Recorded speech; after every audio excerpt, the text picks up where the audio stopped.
It's a golden fall morning in the sleepy lakeside town of Sunapee, New Hampshire. This is about the last place I'd expect to find one of the biggest rock stars on our planet. Before he became music legend Steven Tyler, he was Steven Tallarico, a skinny, rambunctious boy who spent every summer of his childhood here, helping his parents manage a handful of vacation cabins they rented to tourists.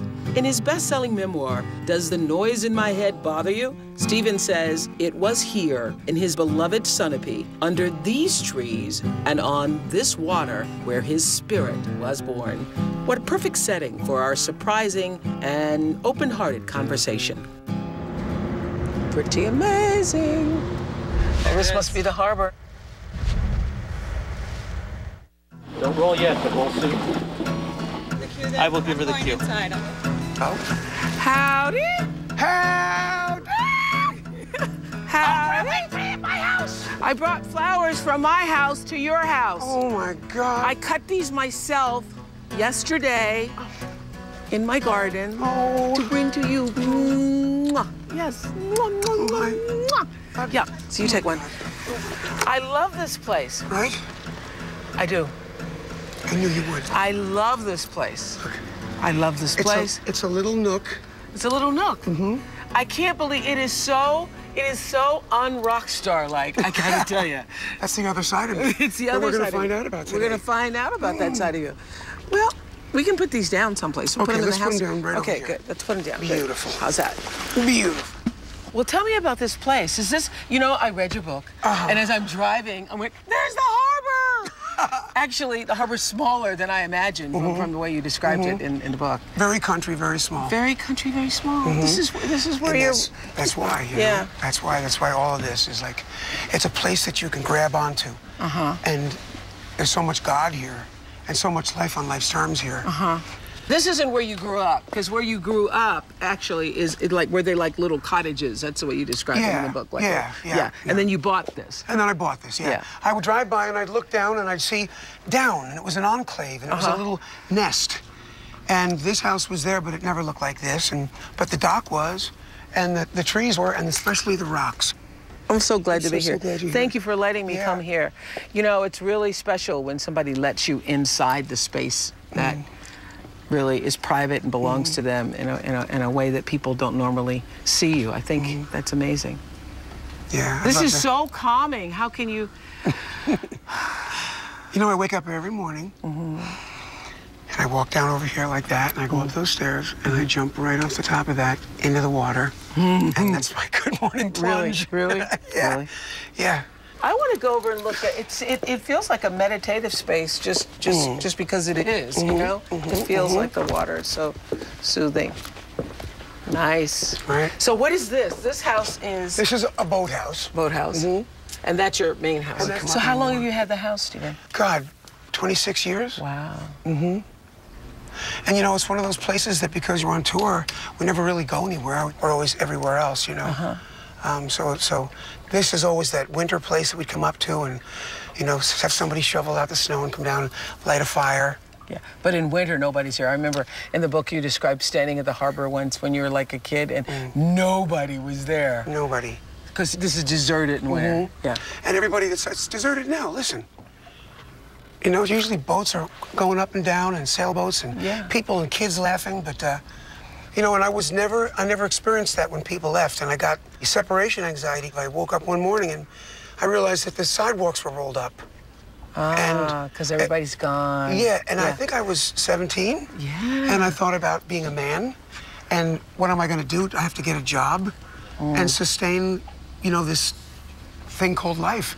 I'd never put it together. It was like, But I love, too, when you were saying that, you know, everybody else was going off to be a man. People in high school were going off to become a man, to do the man thing. But you weren't thinking about that at all. No. I had such a beautiful home life with Aunt Phyllis and Uncle Ernie and... Linda? Linda, she's here, and your dad. I'm so sorry to hear about your dad, but 95, come on. 95. Yeah. Steven's father, Victor Tallarico, passed away just days before I arrived. Victor was a professional pianist. Like his only son, Victor devoted his entire life to music. Stephen and his sister Linda buried their father next to their mother, Susan, here in Sunapee. We were all in the room with him when he took his last breath. What was just that last like? week. What was that like? I heard him make a noise, and it was like, you know, it's still hard to explain. It was such a loss. We were all sitting there and crying up a storm, and, you know, it was just, for every breath he took 3 breaths, and then he'd hold it for 30 seconds, and then take 3 breaths again, and then it would be held again for 45 seconds, and then it was the last one. It was a whole hour of that. So it was... So for every breath you're holding, wondering, is this going to be the last one? It's going to be the last, and...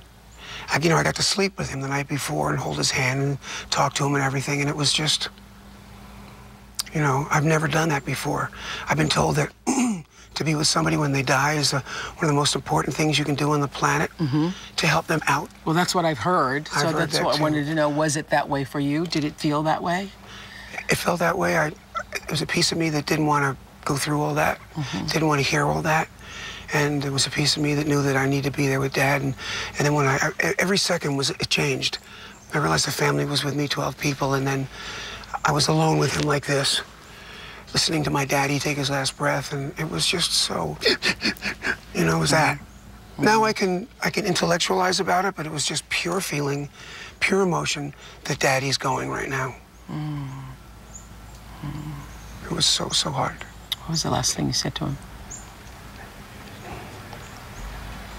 I love you, Dad. The last thing I said, I heard him he held his breath for 45 seconds. And when it got to 45 seconds, I was like, so, you know, and I went, Mom, here comes Daddy. And then I thought, he took another breath again. I thought, oh, Jesus, Daddy. Because Mom passed away 2 years ago, and I just said, Mom, Daddy's coming to you. And, you know, I tried to be that spiritual guy, but that my emotions took over way, way too much. I mean, I love my daddy so much. I wonder what it'd be like when your mommy and dad are gone. Like, I've heard people who say when they've lost their parents, do you feel like you've lost your anchor? Yes and no, because I afforded myself the last year, wherever I was able to come, leave it, and just stop on a dime. People were lending me their planes and come see Dad, so I got to re-up my relationship with him again, and he was there, but not. One day he'd be playing the piano because he was a classical pianist. And the next day, you know, he wasn't there at all. And every time I think of Dad, I thank God of this whole last year that I got a chance to be close to him. That's the part. Yeah. Things I never thought about. That's what matters. Did you get a chance to say everything you wanted to say? Yeah. Yeah. Yeah. Yeah. Yep. Feel everything you wanted to feel? Yeah. Yeah. Yep. My manager told me, oh, I was in